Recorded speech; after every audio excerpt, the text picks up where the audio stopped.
Well, hello, I'm Stephanie Abbu. I am a member of the Academy of Neonatal Nursing's Executive Committee, and I am so excited to be able to spend time today with Marlene Walden and to recognize such a phenomenal career and contribution to neonatal nursing, and to be able to welcome you to the Hall of Fame. So, congratulations. Thank you so much. It is truly my honor, and I want to thank the Academy and the nomination committee for such that honor. Fantastic. Well, I'm curious with all that you've done in your career, what even attracted you to neonatal nursing? How did you get started? I think, I grew up in a family that emphasized caring for others. And I think so I always knew I wanted to do something that I could impact the lives of others. And so it was sort of a natural transition, I think, for me to become a nurse. And so when you get into when I started school and I got to work with the babies, I just fell in love with neonatal nursing and the intensive care environment. It just was so fulfilling and an honor to work with patients and families during one of the most difficult and stressful times of their lives and to be able to make a difference. Is there any one significant moment that you talked about making a difference and the impact on families? Can you think of a significant moment or a pivotal moment in neonatal nursing in your career you'd like to share? Well, I think, there are so many pivotal moments when you see that little tiny premature or critically ill neonate that comes into the NICU and you actually don't know whether, they will survive or not, but to day after day to see the progress that they make and see that relationship with that family and to see them finally get discharged and then to come back for a neonatal reunion, walking and talking. And it's just amazing to know that um, neonatal nursing has that impact on patients and families.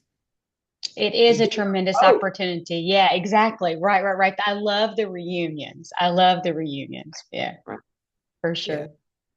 For sure. What would you consider your most significant achievement in neonatal nursing? What have you focused on? What share with us sort of some highlights of your career? Where has it taken you? Because my goodness, when you talk about neonatal nursing, there's been so many changes throughout my career, your career, and so I am curious as to what you'd like to highlight for us. I think, the thing that I'm most proud of is the impact that I've had on pain assessment and management in neonates. I started into nursing back in the dark ages, they would say, 1977. And when I entered into the NICU environment, it was at a time in which they didn't believe that premature babies felt pain. But as a nurse, even as a new nurse, you saw the faces, you heard the cries, you knew that wasn't true. And we needed to do better for our patients and families. And so, as I advanced in my experience. I went on to get my neonatal nurse practitioner, and that led me to be able to influence both clinical and academic education. But I think the most pivotal point was when I got my PhD, and that was a time in which I had to choose a program of research and not knowing what I should study and I decided I would take that those experiences in nursing that really sort of kept me up at night in terms of um, pain management because I think, when I entered um, neonatal nursing in medicine in general is fairly new in comparison to the other populations. And so our evidence base is not there as much as it is for other populations. And so, in terms of pain management and assessment, I think there was really a great opportunity to really advance that knowledge at the bedside. And so I started and I did my dissertation on looking at pain, how premature babies that were between 24 and 32 weeks um, experience or manifest pain. So I used the NIDCAP and the developmental care approach to really look at how gestational age can impact the way that a baby demonstrates pain. And so I followed them weekly over the course of that time and um, really saw the differences in pain assessment because a tiny premature baby just doesn't have the maturity to exhibit pain like an older term baby might exhibit pain. And so I think that PhD really provided the impetus to the start of my research career in pain assessment. And one of the things that I did, which I think was very instrumental in my the development of the science, was I asked and put Dr. Bonnie Stevens on my research committee. And she at the time, and still is, one of the leading neonatal and infant pain researchers out of Canada. And she graciously agreed to serve on my dissertation and really began to teach me about pain and how to really research it in such a way that it would have significance to the profession. And so I think that PhD really set the program of my research. It also gave me the opportunity to expand my educational efforts by directing neonatal nurse practitioner programs and even developing the one at the University of Texas at Austin, and then go on to really provide me the foundation for being a nurse scientist. And that's where my passion is about teaching clinical nurses to do research in evidence-based practice. That's fantastic. I love that nurse scientist approach, for sure. Highlighting that, embracing that. I imagine, though, that you had some challenges in doing your work and really helping others understand pain, and that, neonatal pain and how we might treat it. What are some of the challenges that you encountered in the beginning, and then sort of throughout, as this has evolved throughout your career? I think when you're on the sort of the cutting edge of the focus in a new area, there may be resistance from people that are harder to get to come on board, kind of thing. And so we've already talked about the first thing is the belief that infants don't feel pain. And so it was important to bring the science to that and demonstrate that and show them both in a scientific way as really also at the bedside kind of thing. How is this baby exhibiting pain? What are his vital signs? What are his trends over time? What is his behavior? What is his ability to actually demonstrate it? Because of gestational age and illness, and the belief that I always came back to that saying that if it's painful for an adult or older child, it should be considered painful for a neonate, irregardless of their ability to communicate it to you. So I think just overcoming that hurdle of pain, acknowledging that premature babies could feel pain. So another challenge was convincing um, practitioners sometimes that they had the time to give sufficient analgesia. Because a lot of times, just because of the complexity of the NICU and how how competitive it was for time, that a lot of times procedures were performed without giving anesthesia because they said it was time limited or is so brief that, it would be, we really didn't have the time to give analgesia. And that, particularly in my experience, was like with eye procedures or with circumcision procedures and those kinds of things. The One of the other things I think was this belief that it was too risky to give analgesia. And so the science regarding pharmacologic management really, we need a lot more in terms of that because it's also risky not to give analgesia.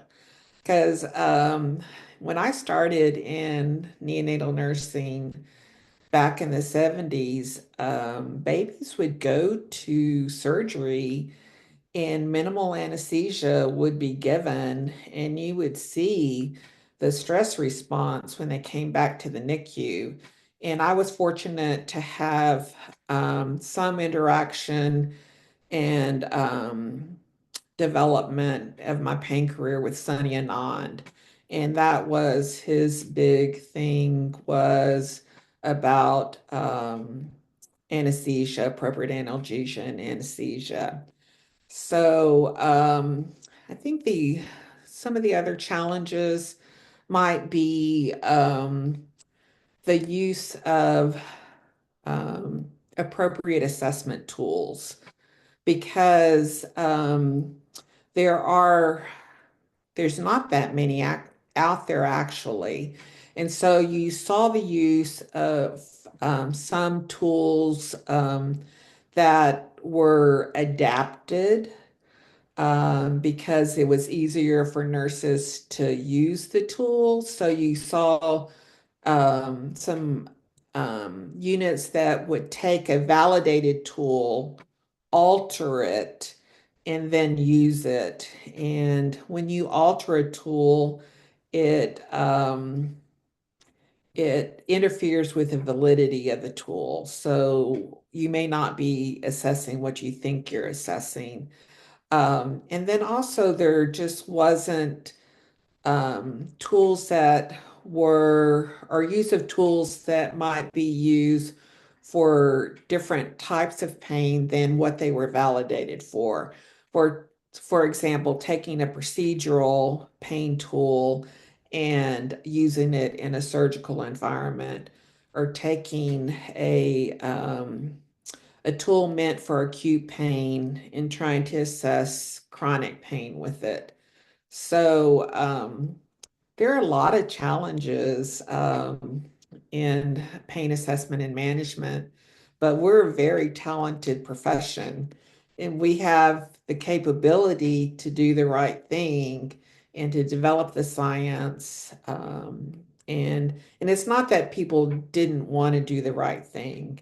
It's that we didn't have the evidence base in research to support this newly evolving field and how technology to save lives was progressing faster than our ability to have the evidence to provide comfort and pain relief. And over the years, as you've worked with neonatal nurses and nurse practitioners and your programs, have you seen that difference in that ability to embrace the evidence and to begin to perform their own research? And I believe you wrote a handbook on grant writing to assist with, because sometimes you need funding, in order to do these things. And so, how have you seen, that change? What have you seen? What prompted you to write that handbook and provide that as a resource? And sort of what guidance would you give a neonatal nurse that's interested in, advancing EBP, in going out there and trying to do their own research and really impacting practice? I think there's really been a lot more resources directed toward nurses' use of evidence in research at the bedside.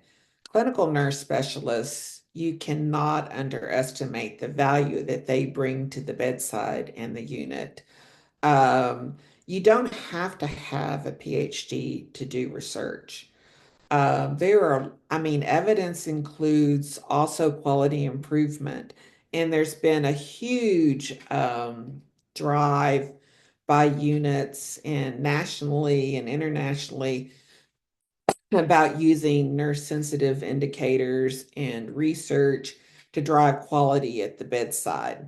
So I think quality can turn into a potential research topic, and research can lead quality improvement efforts.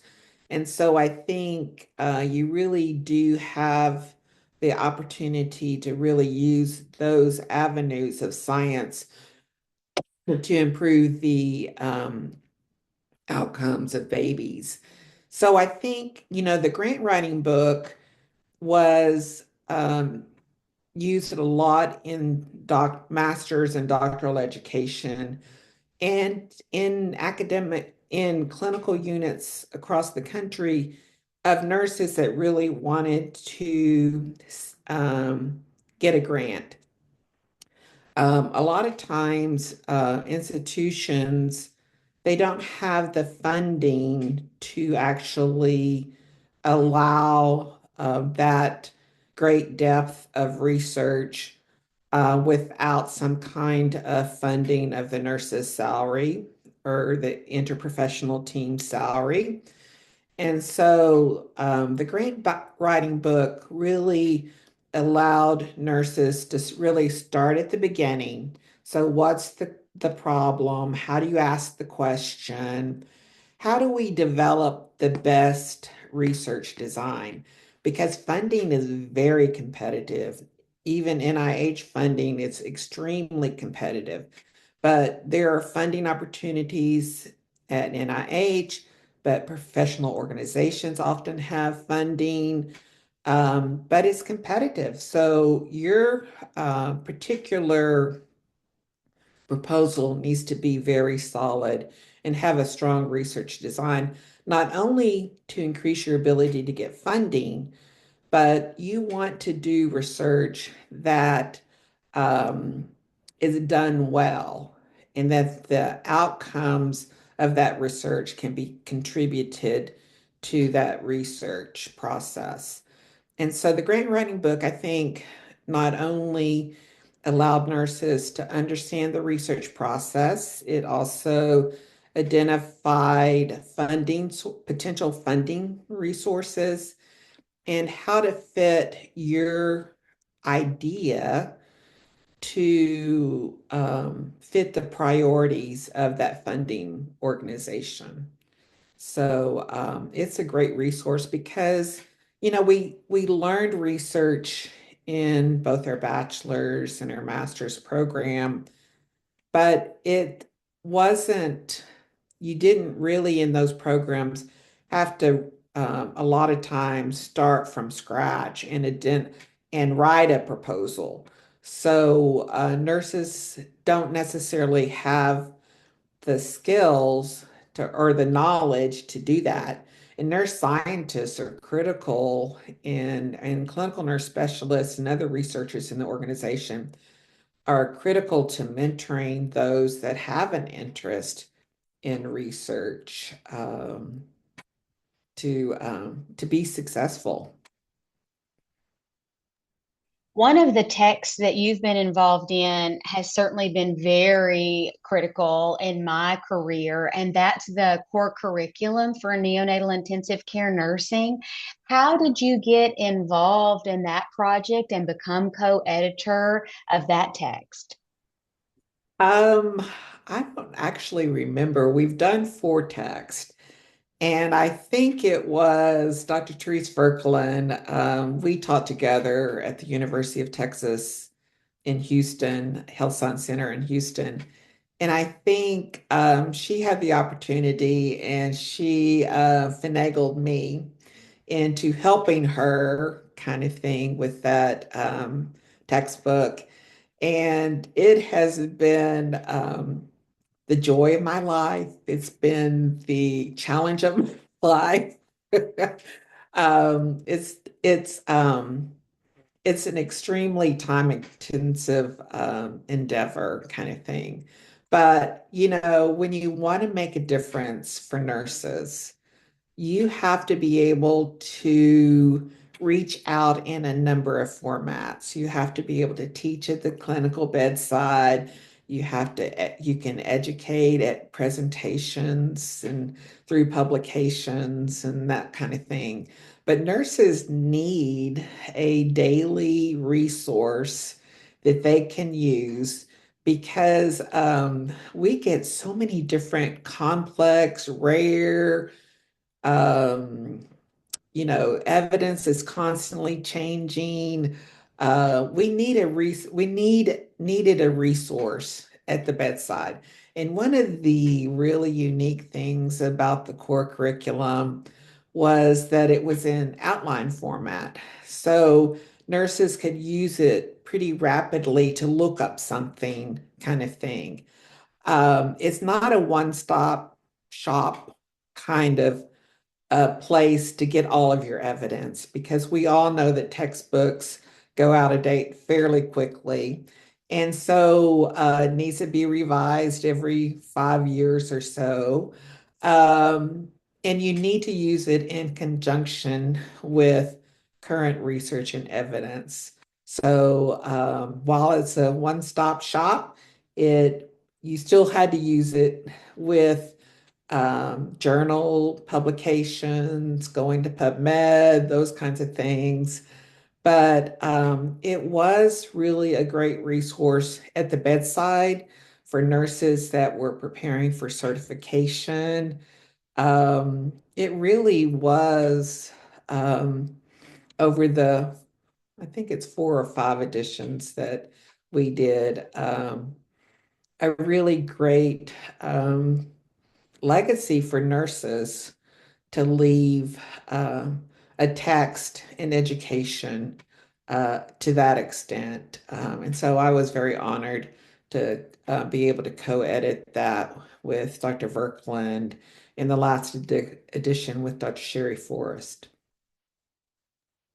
I appreciate the recognition of it has to stay up to date and remain clinically relevant, and that it's a tool among many for us to stay up to date at how rapidly everything is changing. And it's had such an impact here in the US.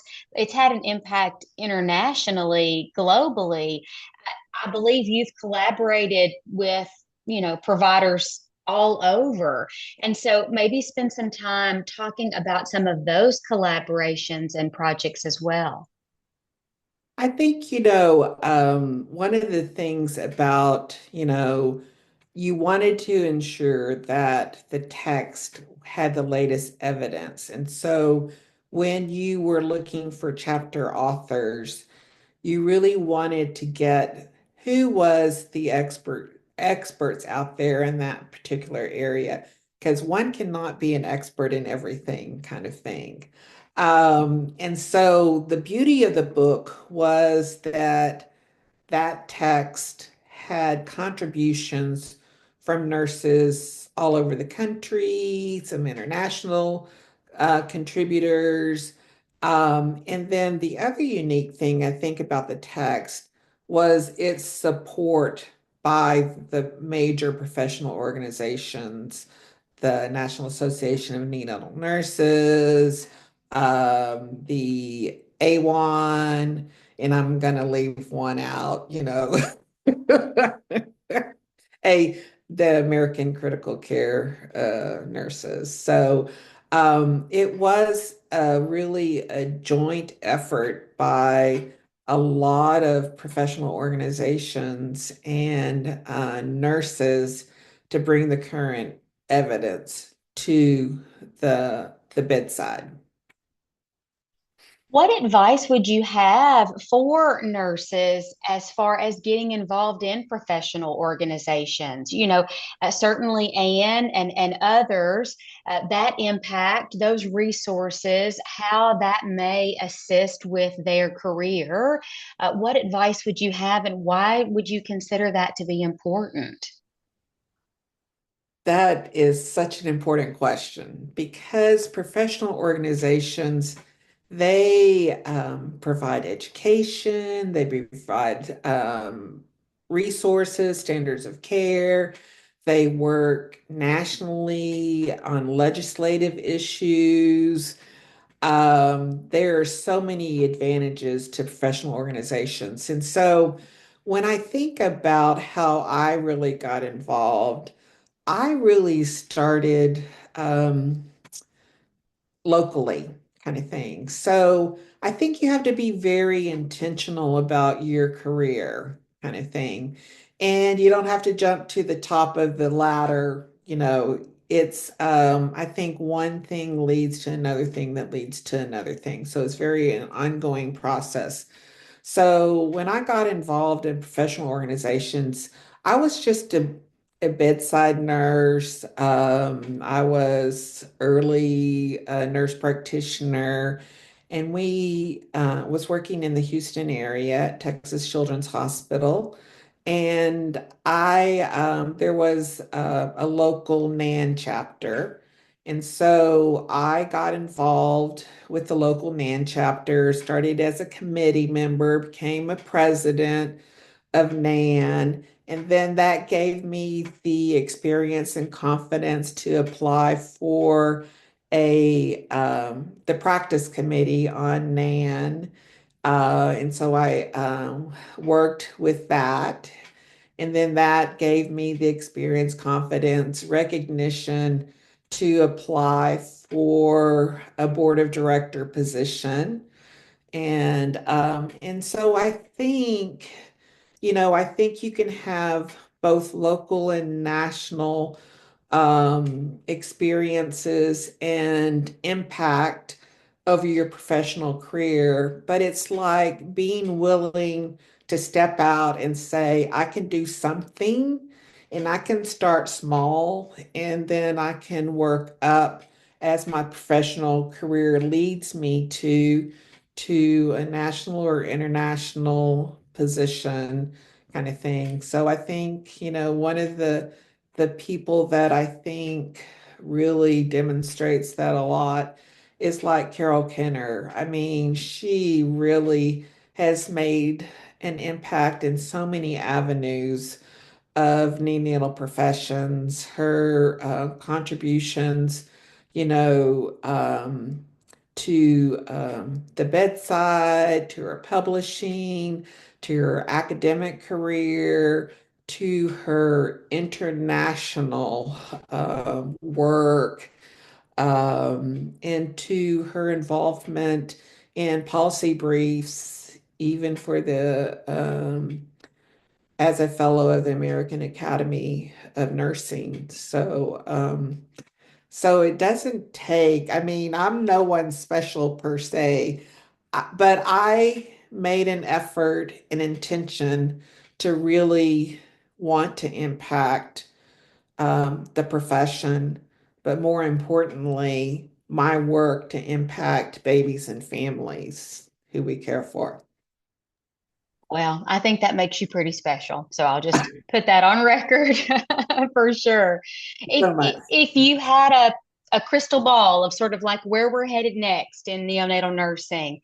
Where do you think we're headed? What do you think's next for us? Oh, wow. Well, we certainly have a bright future. We certainly have lots of work to do in all avenues of caring for babies, developmental care, pain assessment, respiratory management, prevention of prematurity, and preterm births. There are a lot of avenues that we still need to get the research and science in. So um, you can pick your topic and and I'm sure there's a need for us. I think we have to be very intentional in our interprofessional collaborations to bring nursing and medicine and pharmacy and respiratory and all working together to provide the best science for that. And that's one of the things I was so intentional about as a nurse scientist was when we started developing a new program or a new research project was what are the disciplines that need to be at the table? So when you think about research and even grant writing, it usually is an interprofessional collaboration. That is fantastic. Well, I will say, Dr. Walden, again, congratulations on being inducted in the Neonatal Nursing Hall of Fame. I'm so excited that folks that may not realize the impact sort of open up those books, read those articles, and don't really get to know who is providing that information. I'm excited for them to get a chance to get to spend some time with you. I have certainly enjoyed it. As we close out our time together, anything that you would like to say? Well, I was thinking about what would be some of the words of wisdom that I might give from my professional career and what advice I would give to new neonatal nurses. And I actually made a list. And one of them would be to don't be afraid to go to the experts, because sometimes we get intimidated or fearful to go ask someone that's like given a conference presentation or a researcher or an author of a really important piece of work that you're interested in. Um, in my experience, authors, publishers, presenters, they love to talk to nurses and love to talk about their work and are willing to give you much helpful advice and share their expertise with you. So the second thing I wrote down was to really be a leader wherever you're at and let those experiences help guide your career development. So, like, I talked about, working up in the professional organizational realm or even in pain assessment is, yeah. Yeah.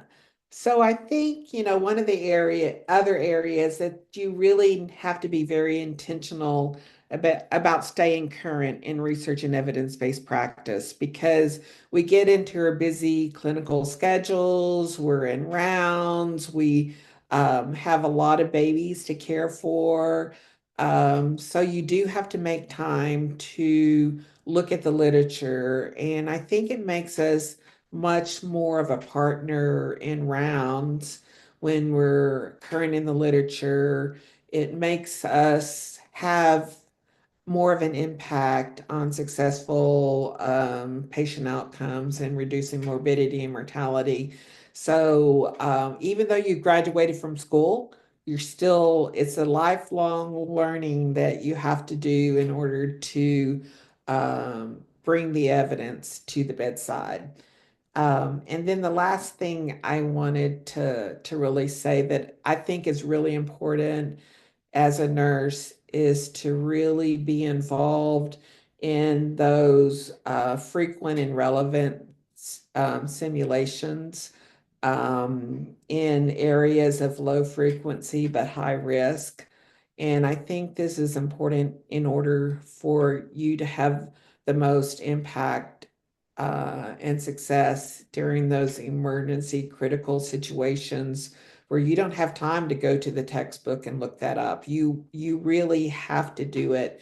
And in order to be a successful partner, you have to the team has to know how to communicate with each other during those emergency situations. And so I think just staying current in the evidence and actually drilling and making sure that you are the best you can bring to the situation when you're caring for babies and families. So I think those were the key words of wisdom I might leave for nurses that I've learned over my career. And I think that it brings value to your practice. Definitely great advice. And I think a lot of nurses really focus on sort of that technology piece, thinking that that's really where the difference is. And you've done so much to highlight the nurse and applying that information, applying that science, but applying that skill of their care being such an impact as well. And so I really appreciate that. Appreciate the growing nurse scientists. Definitely, for sure. Sometimes folks don't think of themselves in that way, and it definitely takes others role modeling and helping us put those puzzle pieces together to recognize that nursing is a science-based profession. And while we are caregivers, we are scientists as well. Yes, absolutely. Fantastic. Well, again, congratulations. I appreciate you being so generous with your time and so excited that you're going to be recognized at the induction ceremony at conference. And really, really look forward to getting to spend some additional time with you and learning from you. So thank you so much for your contribution to my career, but certainly to all of us as we all strive to provide better care for babies. Well, I thank you for the Academy, for the nomination committee, and for all those nurses and patients and families that have taught me a lot over my professional career. I'm so grateful and honored. So, uh, thank you. Thank you.